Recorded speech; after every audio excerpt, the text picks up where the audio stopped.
राजस्थान में बीजेपी की सरकार बनने के बाद से इंतजार इंतजार और केवल इंतजार है। ये इंतजार बोर्ड निगमों में नियुक्ति का है, मंत्रिमंडल में विस्तार का और सरकारी फाइलों के मूवमेंट में तेजी का। यहाँ बात जनता की राहत की नहीं कर रहे। आप देख रहे हैं राजस्थान चौक, मैं हूं अंकित तिवारी।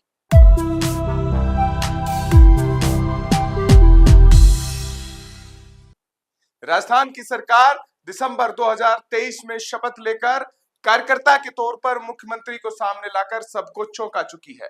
फिर राजनीतिक नियुक्तियों में कुछ जातिगत आधार पर सेट किए गए और बताया गया कि राजस्थान के चुनाव को जिताने में इन व्यक्तियों की भूमिका अच्छी रहेगी। ऐसे में आधा दर्जन पद भर दिए गए, लेकिन वो नाकाफी थे।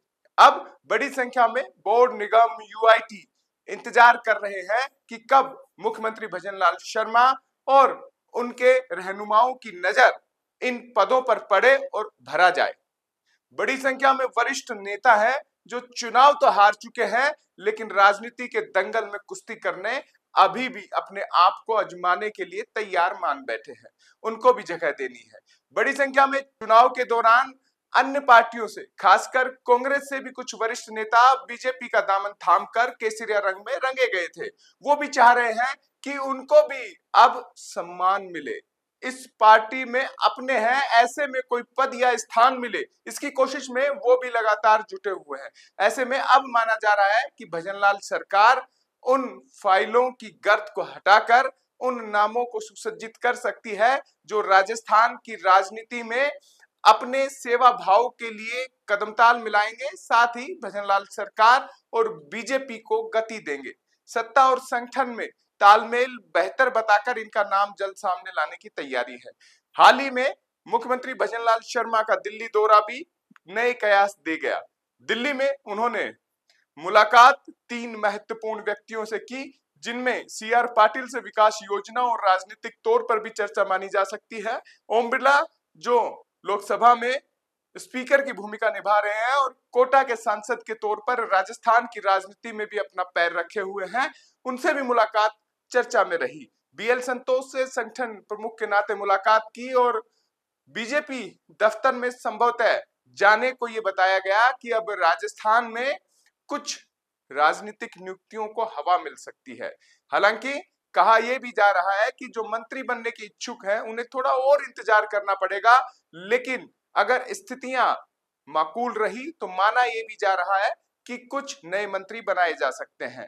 मंत्री पद कुछ खाली चल रहे हैं शुरुआत से ही और कुछ खाली कर दिए गए हैं। अब नए सिरे से मंत्रिमंडल का विस्तार होने की पूरी संभावनाएं मानी जा रही हैं।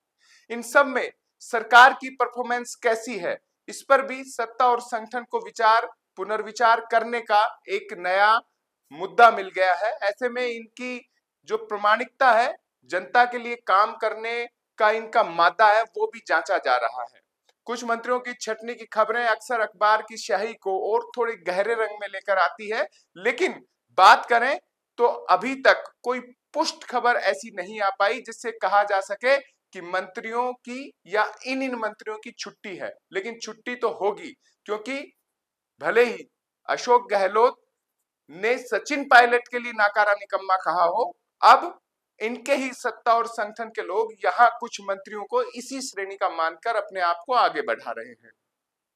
राजस्थान की राजनीति में ये चर्चा अब तेज हो गई है।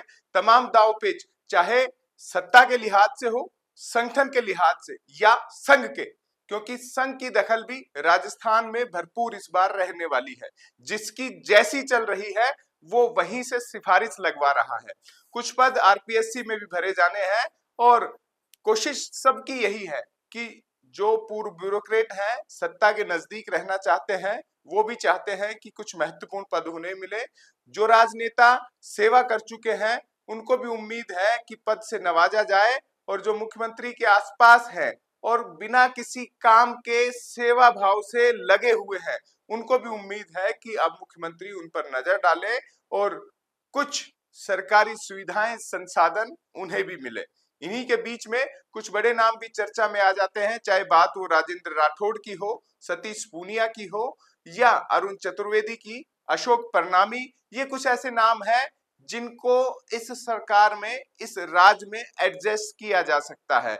लगातार इनकी चर्चाएं चलती है, लेकिन सरकार जिस फॉर्मूले पे है उनमें क्या वरिष्ठों को सत्ता की के दरमियान बैठाने की कोशिश होगी, ये भी राजनीतिक चर्चाएं हैं। इन पूरे चर्चाओं के दौर में पुख्ता खबर अभी तक कोई नहीं दे पाया है।